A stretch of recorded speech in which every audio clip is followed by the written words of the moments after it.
Hey, welcome back to the Real World Garage. We're back here with Project Camry. We're out here today with the freshly removed motor from the 99, the motor that's blown up. And over here in the corner, we have our contender from the 96. So we're gonna take them apart, start separating transmissions from engines and taking off intakes and finding out what we're gonna need to swap from the 99 onto the 96 in order to make it work in the 99 car. So y'all come along, we're going to do a time lapse.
Okay, part we've been waiting on. See if this transmission is going to separate. It's moving.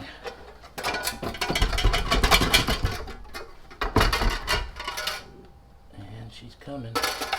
And we all both so important about it. Sure felt like it.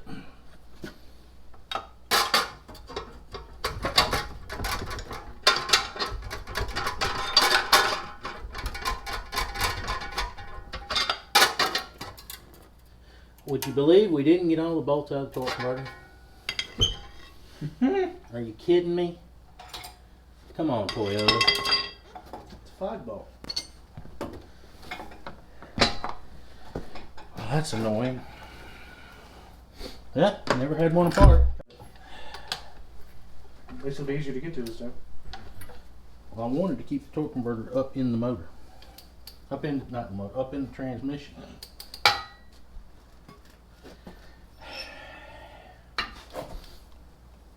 Get to it. Now it's one. Come on.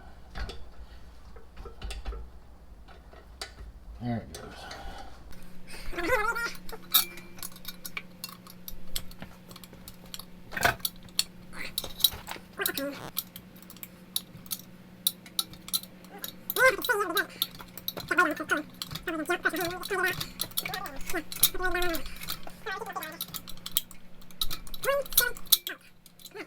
Should be.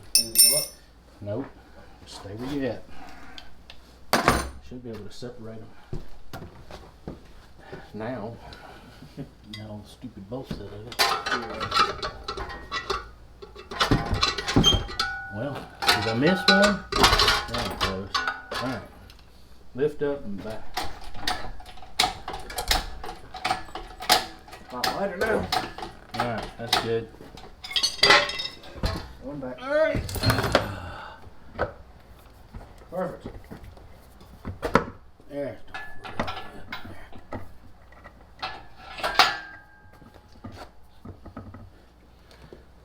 Well, probably going to replace that input shaft seal anyway. And I was figuring on taking the torque converter out and draining it so we can get all fresh fluid in it. Alright.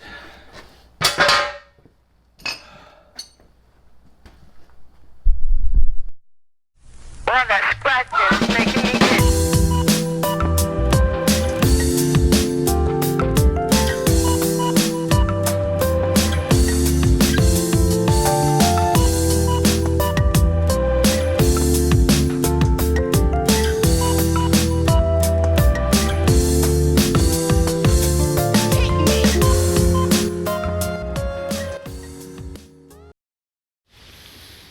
we're at the moment of truth. Take this oil pan off this motor that's bad. I don't know that I have a hammer, but we're going to see if I can just, should be silicone, so I should be able to pry it off. Not too much hassle.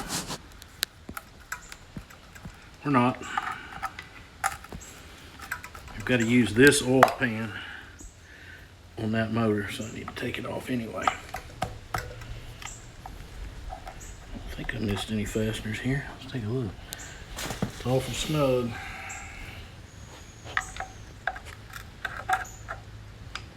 Wiggling.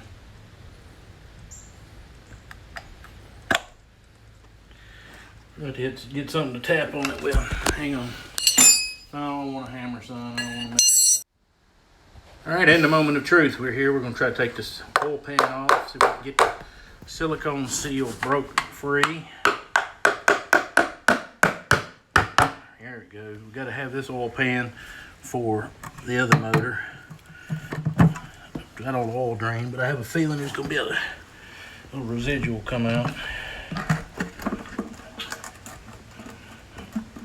Something's hanging it. Whoop, the bolt I missed. Fortunately, it's only finger tight. There we go.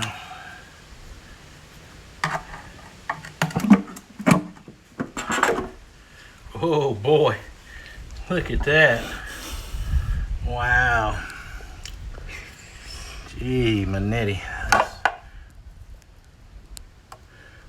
Good old bearing material there. I guess that's what happens when you run one so hot that it locks up. I don't know if it's which one it is. I can't really see. Wow, this thing's pretty cool. I have never been in the bottom of one of these. I wonder why they run so smooth. It's because it's got these balance shafts in here.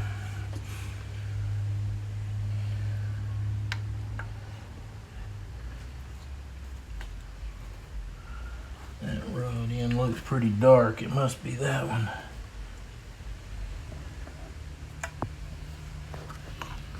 I can't tell which one it is.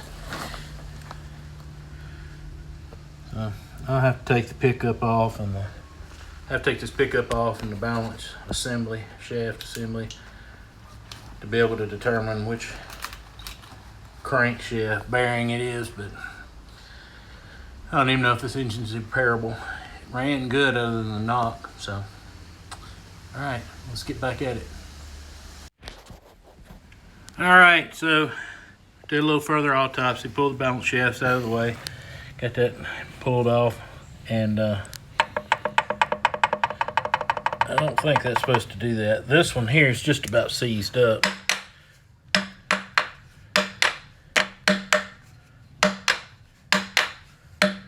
But it is not supposed to move around. I haven't been able to get to the other two. Hadn't been able to turn the motor, but it's definitely going to need a crank kit. So it might still be salvageable. I'm going to look up in the cylinder bores and see if the cylinders are scored. If cylinders aren't scored, because it didn't smoke, it just knocked. So maybe we can save this motor with a crank kit. So we're going to get back at it.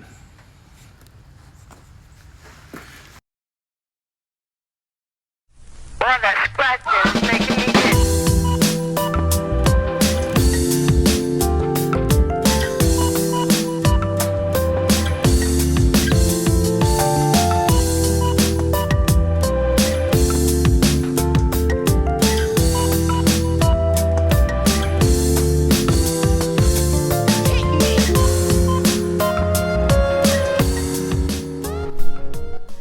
Okay, well, we're going to close out the video for today. We've gotten a lot accomplished for a rainy Saturday. I wish I had more of a garage, more of a shop, but at least I have something to work out of. But anyway, enough of that. One of the things I wanted to talk about and show in doing this 96 to 99 engine swap was some of the differences, and there's going to be some of that coming. I'm going to try to run a detailed list of everything that needs to be swapped over, what the differences were, and until you get into one, you really don't know. like on the motor I have over here to my left, it was this 96 motor. We started tearing it down, taking a few things off of it, and I found that it actually has an oil cooler on it, where the motor I have to the right of me, it came out of the 99, did not have an oil cooler. So there's different lines. I already knew about this, but we're gonna have to swap out the timing gear. The top timing gear is different. It actually has a position sensor and a tab on the crank on the cam gear, and if you don't have that reference signal, the engine won't run. So it's just little things like that that you got to remember. The blocks and heads are basically the same. It's just the small things that you got to move and think about when you're doing one of these. So I'm going to try to make a detailed list and go over all the things that are different between the two, in case you need to swap back and forth between one or the other. Somebody out there may want to try to save one of these cars like I'm saving this one. They're really good cars. If you take care of them, don't run them hot, keep a little oil in them and change it occasionally, they're good cars. So with that, thanks for watching, and y'all come back to the Real World Garage.